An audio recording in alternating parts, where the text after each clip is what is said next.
Olá,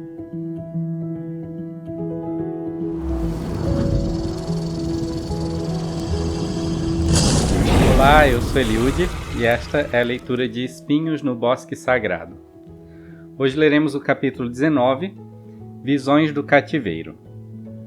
Os contemporâneos de Isaías não deram ouvidos ao seu apelo, tampouco entenderam a natureza de seu discurso. De maneira semelhante, os gregos trataram as profecias e advertências de Tiresias, vidente transexual da região do Peloponeso, que foi chamado de traidor e assassino quando tentou revelar diante do povo os crimes dos poderosos de seu tempo. Os troianos cometeram o mesmo erro de seus rivais ao desprezarem as visões agourentas de Cassandra, profetisa que anteviu a invasão de Troia pelos gregos e, na tentativa de alertar o seu povo, foi considerada louca pelos de sua casa e raptada e estuprada por seus inimigos. Assim como os grandes sacerdotes e sacerdotisas do passado, muitos Isaías, Tiresias e Cassandras modernos são ignorados ao levantarem suas vozes contra os deuses da guerra de nosso tempo. Uma corja de políticos corruptos, líderes religiosos mercenários, banqueiros usurpadores, donos de corporações milionárias e herdeiros de grandes fortunas construídas às custas da exploração de recursos humanos e naturais que há muito têm usurpado a nossa paz. Se Isaías, Tiresias e Cassandra tiveram de fato contato com divindades que abriram seus olhos ou ouvidos para os rumos desastrosos que suas casas tomariam, ou se eles eram apenas pessoas com uma percepção aguçada e justamente por isso anteviram a ruína de seu povo e de povos futuros que viessem a incorrer nos mesmos erros que aquela geração fora capaz de cometer, isso não diminui a importância de sua mensagem. A mensagem de Isaías era simples. Tão logo uma nação prospera, o medo de perder aquilo que conquistou faz com que veja inimigos em todos os lados. Este medo alimenta o ódio, que explode em violência e culmina na guerra. Para evitar tal ciclo, uma nação que prospera deve despir-se do ódio e ocupar-se em promover empatia, respeito e justiça social, pois nação alguma sobrevive ao peso da desigualdade e da injustiça. O ódio não é um sentimento que nasce com o ser humano, ele é ensinado, compartilhado e reforçado por práticas diárias de desrespeito que se firmam em ideologias preconceituosas e excludentes. Mas, silencioso como um câncer que cresce praticamente indetectável e cujos sintomas só se manifestam quando a doença já se espalhou para outros órgãos, o ódio raramente é percebido pela própria pessoa que o está nutrindo e o pratica. Muito frequentemente é a vítima que faz o diagnóstico. É ela que aponta as palavras do outro que a machucaram ou suas ações danosas. Mas o odiento raramente admite sua vilanice. Isso porque todos gostamos de ser os heróis de nossa própria história. No entanto, são pais religiosos que matam ou expulsam de casa seus próprios filhos por não aceitarem sua orientação sexual. São políticos religiosos que votam contra a legalização do aborto, alegando que a decisão de levar à frente uma gestação não é da mãe, mas do Estado. Um Estado que muito possivelmente perseguirá e matará aquela criança que, por crescer sem o amor dos pais, acabará se rendendo ao crime e à violência, pois foi forçada a entrar neste mundo que não a queria receber, sentindo-se intrusa e inadequada. E nenhuma instituição adota mais crianças perdidas do que o crime organizado. São políticos do sexo masculino que votam contra a elaboração de leis que puniriam mais severamente crimes de feminicídio ou violência contra a mulher, dizendo que crime é crime e que mulheres não precisam de tratamento especial visto que todos são iguais perante a lei. No entanto, esquecem que a maioria dos criminosos são os próprios cônjuges e familiares dessas mulheres alimentados em ideologias machistas e patriarcais que colocam a mulher num lugar de inferioridade, submissão e subserviência. Muitas vezes, abusos de ordem sexual, psicológica, moral, física e doméstica precedem o assassinato. Um ciclo de sofrimento que poderia ser evitado se tais políticos deixassem de beber da mesma fonte de ideologias excludentes e preconceituosas que alimentam os agressores dessas vítimas. São mulheres e homens brancos que dizem que racismo é coisa do passado e se apegam a exemplos pontuais de sucesso, como se tais exemplos fossem suficientes para desmerecer a marginalização generalizada que acaba por prender os negros às mais baixas castas sociais, muitas vezes exercendo profissões mal remuneradas e sendo maioria entre os desempregados e encarcerados. São esses mesmos brancos que se aproximam de um consumidor negro nos corredores de um supermercado e perguntam onde fica a seção de vinhos, para depois se desculparem dizendo: "Oh, eu achei que você trabalhasse aqui". São brancos de classe média ou alta que dizem que pobres são preguiçosos, que não conseguem mudar de vida porque não estudam nem trabalham. E citam exemplos pontuais de sucesso como se tais exemplos fossem suficientes para desmerecer toda a humilhação, violência e sofrimento que a falta de oportunidades e os boicotes a políticas de inclusão social têm causado a esta comunidade. São esses mesmos ricos que reclamam quando, por causa de umas poucas práticas inclusivas promovidas por políticos sérios, pessoas de diferentes castas sociais conseguem frequentar os mesmos supermercados, shoppings e aeroportos que eles. E por não perceberem que quanto maior a inclusão social, mais a economia gira, elegem políticos que prometem acabar com a mamata promovida por governos que ajudaram os pobres a ter um pouco de dignidade. É claro que há pais religiosos que sabem que a orientação sexual em nada está associada ao caráter do indivíduo, de modo que se alegram pelas conquistas de seus filhos, qualquer que seja sua orientação, especialmente se tais conquistas envolvem autoconhecimento e honestidade. É claro que há políticos religiosos que entendem que tanto a vida da criança como a da mãe são igualmente sagradas, de modo que nem a Igreja nem o Estado devem se pronunciar quanto ao que é certo fazer diante da decisão da mãe pela gestação ou pela interrupção do desenvolvimento do feto, mas simplesmente oferecer mecanismos de proteção tanto para ela quanto para o embrião, qualquer que seja a sua escolha. É claro que há homens que respeitam e aplaudem as conquistas femininas e não tratam mulheres como objetos. É claro que há mulheres e homens brancos que se posicionam contra práticas racistas, pois entendem que, ainda que todos sejamos iguais perante a lei, as oportunidades não são as mesmas para brancos e negros. É claro que há muita gente empenhada em diminuir o sofrimento dos pobres e fornecer-lhes treinamento, meios e oportunidades reais de crescimento. Mas apesar de ser maravilhoso o que estas pessoas de coração nobre têm feito para curar as mazelas dessa sociedade pútrida e doentia, ainda não é suficiente. Há muitos ainda que se levantam contra seus semelhantes causando dor, sofrimento e morte. Foi em meio a uma sociedade igualmente machucada e assolada pela guerra que Isaías viu os nossos dias e declarou: na verdade, a terra está contaminada por causa dos seus moradores, pois eles têm transgredido as leis, mudado os estatutos e quebrado a aliança eterna. Por isso, uma maldição consumirá a terra, e os que habitam nela serão desolados. Por isso, os moradores da terra serão queimados e poucos homens restarão. Diante deste cenário de catastrófica destruição, o profeta fez uma promessa de restituição.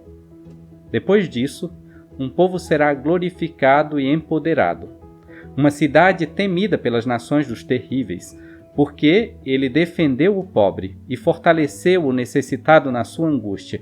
Ele forneceu refúgio contra a tempestade e sombra contra o calor. O sopro dos opressores não passará de uma tempestade contra o muro.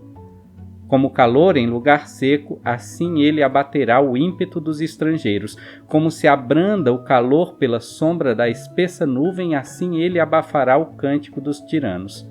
Yahweh Shabaoth dará, neste monte, a todos os povos uma festa com animais gordos, uma festa de vinhos velhos e tutanos fartos, sendo estes vinhos bem refinados. E destruirá neste monte o véu do esquecimento com que todos os povos andam cobertos, o véu que cobre todas as nações. E aniquilará a morte para sempre, e assim enxugará Yahweh Adonai as lágrimas de todos os rostos, e terá fim a degradação social a que seu povo foi submetido em toda a terra. O povo de Deus não é, portanto, uma nação específica, nem tampouco precisam ser pessoas associadas a uma instituição religiosa exclusiva. Tais homens e mulheres, que serão poupados durante a grande tribulação predita por Isaías, sequer precisam crer nesse Deus de carne e ossos que visitou os antigos para lhes revelar o que aconteceria em nossos dias. Se forem pessoas de bom coração, empáticas e prestativas, elas naturalmente contribuirão para que o mundo seja um lugar melhor para se viver. Muitas dessas pessoas terão sofrido o aguilhão da injustiça e preconceito e no fundo do poço encontrarão companhia e perceberão sua força, de modo que juntas sobrepujarão seus opressores. O povo de Deus é, portanto, a soma das minorias oprimidas através dos tempos por uma sociedade doentia e gananciosa. Muitos desses opressores, por pertencerem a alguma instituição religiosa e por se absterem de certos comportamentos que consideram impuros, acham-se superiores aos demais.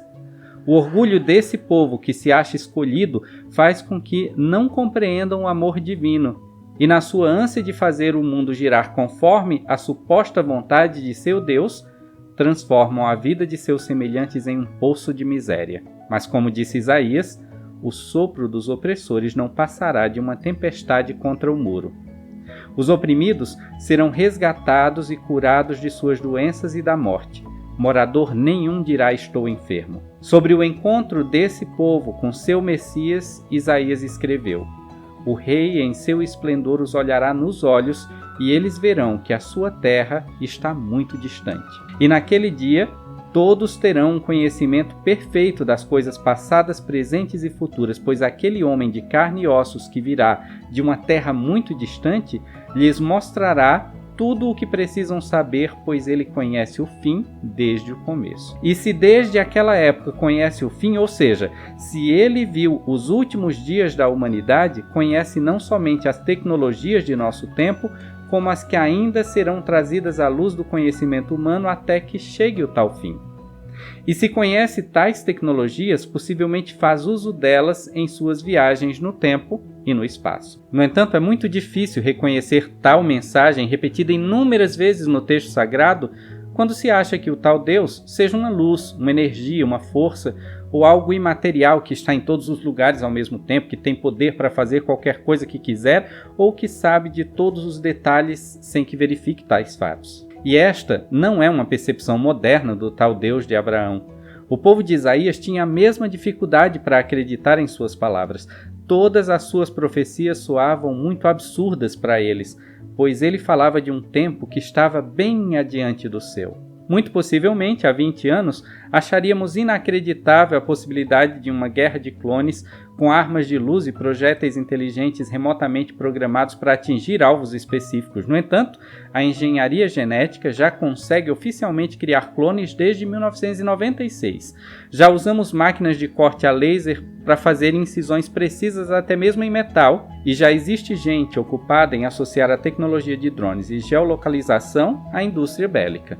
Para nós que estamos familiarizados com armas de fogo e tanques de guerra, é fácil percebermos as referências de Isaías sobre o tipo de armamentos pesados que seriam usados nas guerras dos últimos dias. As suas flechas são precisas e afiadas, e todos os seus arcos são retesados. Os cascos de seus cavalos são duros como rocha, as rodas de seus carros lembram o barulho de um furacão. Elas rugem como leõezinhos ferozes e rosnam enquanto se apoderam da presa e a despedaçam, e não há quem consiga livrar-se delas. Mas para aquele povo que nunca viu uma arma de fogo com um corpo reto que dispara projéteis precisos que atravessam com facilidade a carne humana, ou um carro de guerra impenetrável como a rocha, cujos motores rangem e rosnam enquanto ele destroça tudo que cruza seu caminho, era difícil entender as imagens poderosas descritas pelo profeta, imagens que foram replicadas por Ezequiel, Jeremias e Daniel, profetas que nasceram quando Jerusalém foi tomada pelos babilônios e a casa de Israel levada em cativeiro. Ezequiel, Jeremias e Daniel eram contemporâneos e viveram cerca de 200 anos após a época de Isaías. Ezequiel, como Isaías, era de família nobre. Mas após a invasão dos babilônios, ele foi obrigado a despir-se de suas vestes reais e forçado a prestar trabalho escravo na manutenção dos canais que vinham do rio Eufrates, numa região onde hoje fica o Iraque, mas que na época ficava afastada dos grandes centros urbanos. Foi lá onde Ezequiel registrou e aparentemente encenou suas revelações. Ao que parece, ele usava a performance teatral para atrair a atenção de todos para sua mensagem, um artifício do qual Isaías também fez uso quando, por orientação de Yahweh, passou 3 anos andando nu entre o povo do Egito e da Etiópia, que, embora não tivessem leis de atentado ao pudor que o impedissem de aparecer sem roupa em público, não se sentiam confortáveis diante da atitude naturista do profeta. E ele fez isso para lhes mostrar que, a menos que se despissem de sua arrogância e tomassem uma atitude contra os invasores assírios que ameaçavam subjugá-los, todos os que sobrevivessem seriam escravizados e forçados a trabalhar com a bunda à mostra na terra de seus inimigos. Mostrando seu corpo nu a homens, mulheres e crianças, ele dizia: assim também o rei da Assíria, para a desonra do Egito, conduzirá nus e descalços os cativos e prisioneiros egípcios e os expatriados etíopes, os jovens e os velhos, todos descalços, a caminho do cativeiro, com as nádegas descobertas. Assim como Isaías, Ezequiel também intrigou um público ignorante e falso moralista com performances estranhamente fascinantes durante os anos de seu cativeiro. A semelhança de artistas como Marina Abramovic, Joseph Baez, Yoko Ono e Gustav Metzger, que entre tantos outros artistas performáticos modernos ampliaram os limites da arte tradicional para acontecimentos que se materializaram na interação com o público que experimenta o processo de criação artística em comunhão com o próprio artista, Ezequiel ensinou, sem palavras, a importância de ouvir. Como os israelitas daquele tempo, muitos religiosos de hoje têm dificuldade de abrir a mente para esse tipo de mensagem. Um artista despe-se no palco para que o povo veja naquela imagem nua um espelho de sua própria figura e se identifique.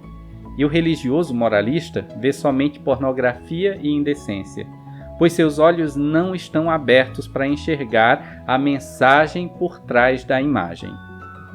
A ignorância de seu povo não abalou Ezequiel, afinal, seu Deus já o havia preparado para aquele tipo de reação apática ou negativa. Filho de Adão, vá e fale com a casa de Israel, usando as minhas palavras, pois não estou enviando você a uma nação que fala uma língua estrangeira difícil, mas à casa de Israel. Se eu o enviasse a grandes nações que falam línguas difíceis, cujas palavras você não pode compreender, tais nações dariam ouvidos a você.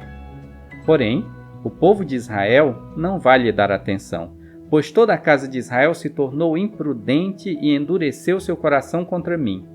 Eis que farei com que não sinta vergonha e que permaneça de queixo erguido, pois você será como um diamante precioso diante deles. Por isso, não tenha medo, nem se assuste com esses rebeldes. Ezequiel fez conforme tinha ouvido e foi até a margem do rio Quebar, onde ficava a concentração de seu povo, e amarrou-se diante deles, sem falar uma única palavra, esperando a sua reação. Uns atentaram para sua performance, outros não. Ele continuou. Encarando um diorama de Jerusalém gravado em uma placa de argila, ele espalhou adereços ao seu redor, simbolizando o estado de sítio em que seu povo se encontrava. Deitou-se ali por cerca de 1 ano do lado esquerdo e esperou a reação do povo, que possivelmente achava que ele havia enlouquecido. Ainda sem se levantar, virou-se do lado direito e ficou ali parado por mais 1 mês, alimentando-se de pães que assava sobre esterco de vaca. Note que neste momento o seu Deus sugere que ele coma alimentos proibidos pela lei mosaica, e ele se recusa. Yahweh Adonai, isso não! Eu nunca poluí minha alma com carne de nenhum animal que tivesse tido morte natural ou que houvesse sido despedaçado por animais ferozes. Desde minha infância até agora, nunca coloquei carne abominável em minha boca. É interessante notar como o costume cultural de obediência a uma lei criada por homens estava tão arraigado à mente daquele profeta que seguir uma sugestão do próprio Deus que falava com ele lhe parecia inadequado. A abstinência a certas carnes proibidas pela lei mosaica estava na mesma categoria de abominações que o adultério e o sexo entre pessoas do mesmo gênero para os israelitas daquele tempo. Se o próprio Deus sugeriu a Ezequiel que se alimentasse daquelas carnes que Moisés proibira o povo de comer, é porque o que era abominável aos olhos do legislador não era necessariamente execrável aos olhos do Criador. O mesmo se dá com os conceitos de moralidade que variam de uma geração a outra ou entre um povo e outro. Quanto mais conhecimento se ganha sobre uma determinada prática, menos preconceito se tem a respeito dela. Uma comunidade de nudistas não tem a mesma visão sobre o corpo nu que uma comunidade em que todas as mulheres andam de burca. Uma comunidade hippie não tem a mesma visão sobre o sexo que uma comunidade cristã puritana. E não podemos, com nossa mente limitada, querer julgar qual delas é a mais certa. Muito possivelmente, cada uma é adequada aos indivíduos que se sentem confortáveis com os limites e limitações promovidos ou evitados pelas comunidades às quais eles pertencem.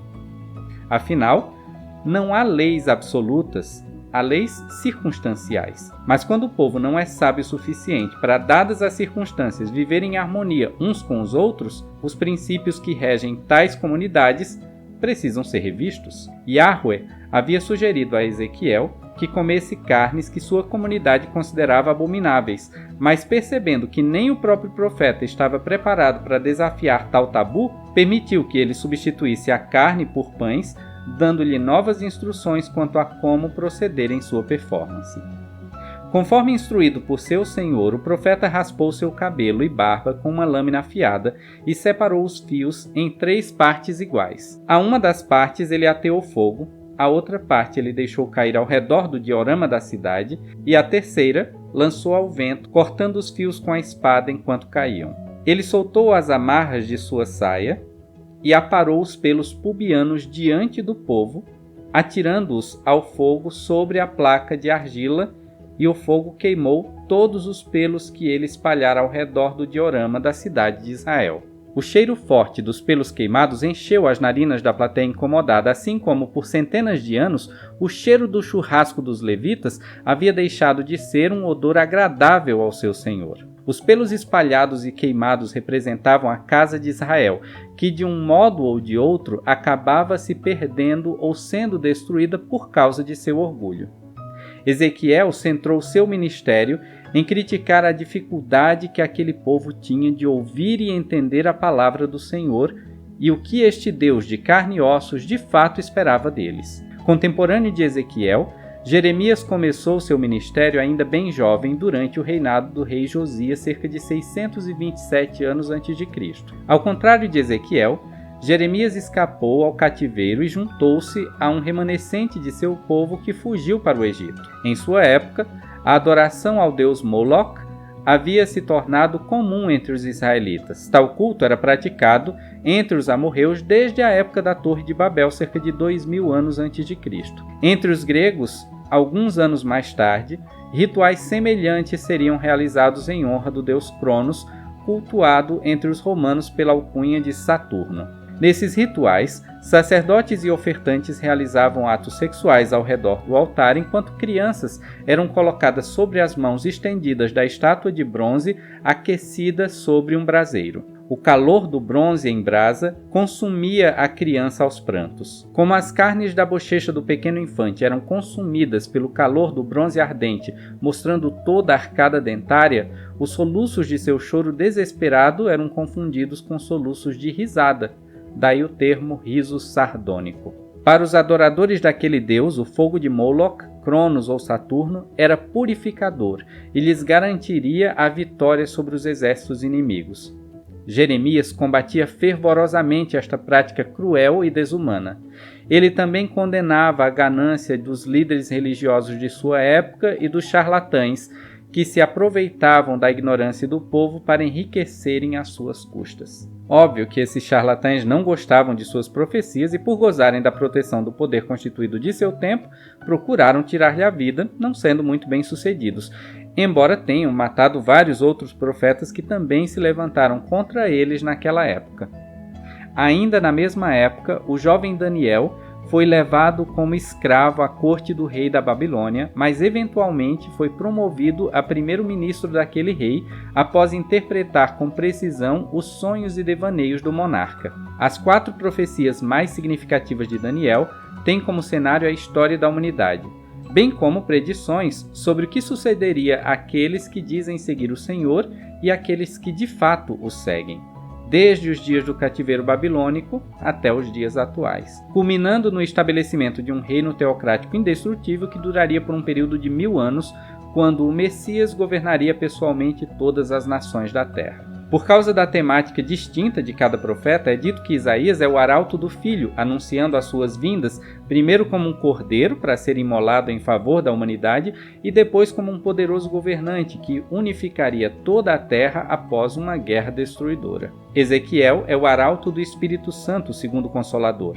falando sobre a importância de ouvir os seus sussurros para reconhecer a verdade e discernir a luz em meio às trevas. E Jeremias, o arauto do Pai, daquele que dirige as ações do primeiro e do segundo Consolador a fim de guiar seus filhos de volta à sua presença. Enquanto os outros profetas centravam sua mensagem nas ações dos deuses em relação àquele povo, para que eles reconhecessem sua intervenção divina quando ela acontecesse entre eles, usando uma linguagem altamente simbólica como a de Ezequiel, Daniel falou da força destruidora da própria humanidade movida pelo orgulho e ganância, cuja iniquidade amadureceria ao ponto de não haver mais retorno, de modo que chamá-los ao arrependimento seria inútil, pois o câncer que os consumiria partiria de suas instituições mais sagradas. Uma mensagem muito semelhante à de João, um dos apóstolos de Cristo, que em exílio na ilha de Patmos escreveu o livro de suas revelações.